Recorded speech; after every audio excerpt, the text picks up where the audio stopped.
I'm happy అండి. ఈరోజు మన దళిత వికాస్ ఫౌండేషన్ దార్నాయుడు గారిని కలవడం అనేది నాకు చాలా సంతోషం అనిపించింది.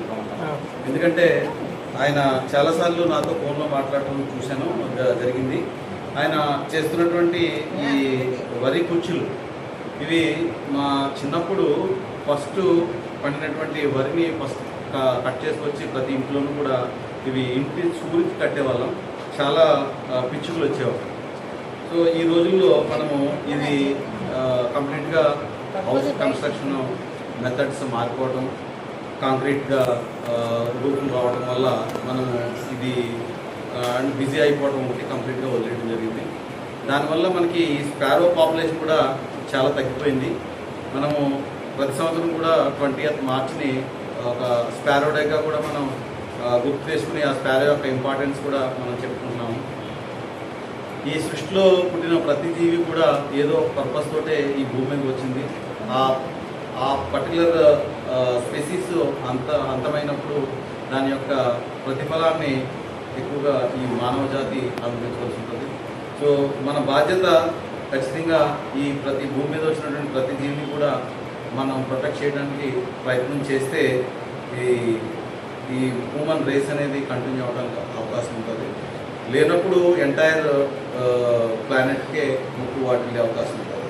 సో ఇంకా ఈ రోజుల్లో ఈ భూమి మీద మనకి ఇటువంటి దాల్నాయుడు గారు ఇటువంటి వాళ్ళు కూడా ఇది, అలాగే ఆయనతో పాటు ఆయన రిటైర్డ్ హిందీ టీచరు, ఆయన స్టూడెంట్స్ ఎంతోమంది ఆయనతో ఉన్నారు. అలాగే ఆ స్టూడెంట్స్లో చాలామంది కూడా చాలా ఉన్నత స్థానాలకు వెళ్ళారు, ఇంజనీర్లు అయ్యారు, చాలా మంచి మంచి పొజిషన్కి వెళ్ళారు. బట్ స్టిల్ ఆయన అందరూ కూడా వచ్చి ఆయనకి సపోర్ట్ చేస్తుంటారు.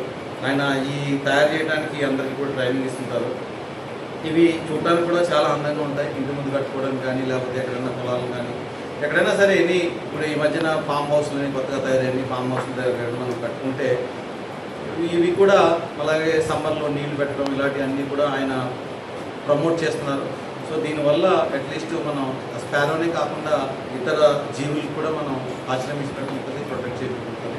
సో ఇది అందరూ కూడా ఇది పూర్తిగా వాళ్ళు కూడా అడాప్ట్ చేసుకుని మన బయోడైవర్సిటీని ప్రొటెక్ట్ చేయడానికి, ముందుకు తీసుకెళ్ళడానికి ఉపయోగపడుతుందని నేను ప్రత్యేకంగా అందరినీ విజ్ఞప్తి చేస్తాను. Thank you sir. ఇంకొకటి అంటే ముఖ్యంగా గ్రామీణ మహిళలకు దీని ద్వారా 6 నెలల ఉపాధి కల్పించేస్తారు. ఎలా అంటే నవంబర్ టు మార్చి, ఏప్రిల్, మే వరకు కూడా మనం ఈ చేను అట్టే పెట్టుకొని ధాన్యం కొంచెం తయారు చేసి అన్ని చోట్ల టెంపుల్స్ వేలాడ చేశాం.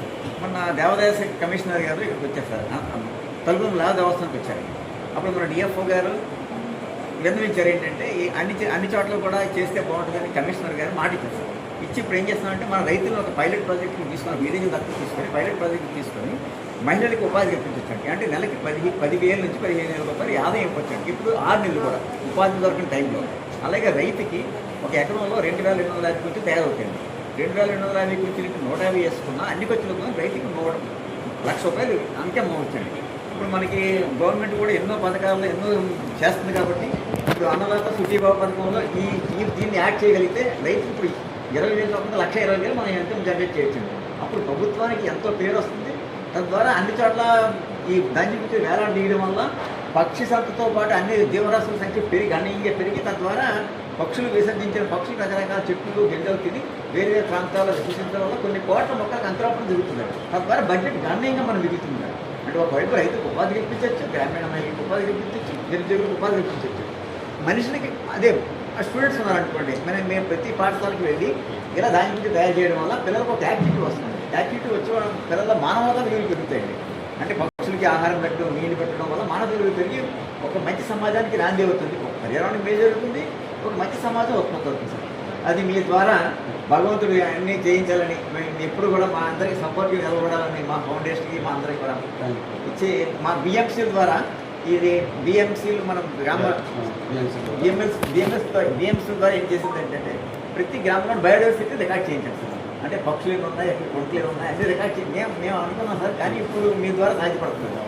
Thank you sir. మరొకసారి మీ అందరికీ మా సపోర్ట్కి ధన్యవాదాలు సార్. పిఠాపురం అర్బన్లో మొత్తం 9492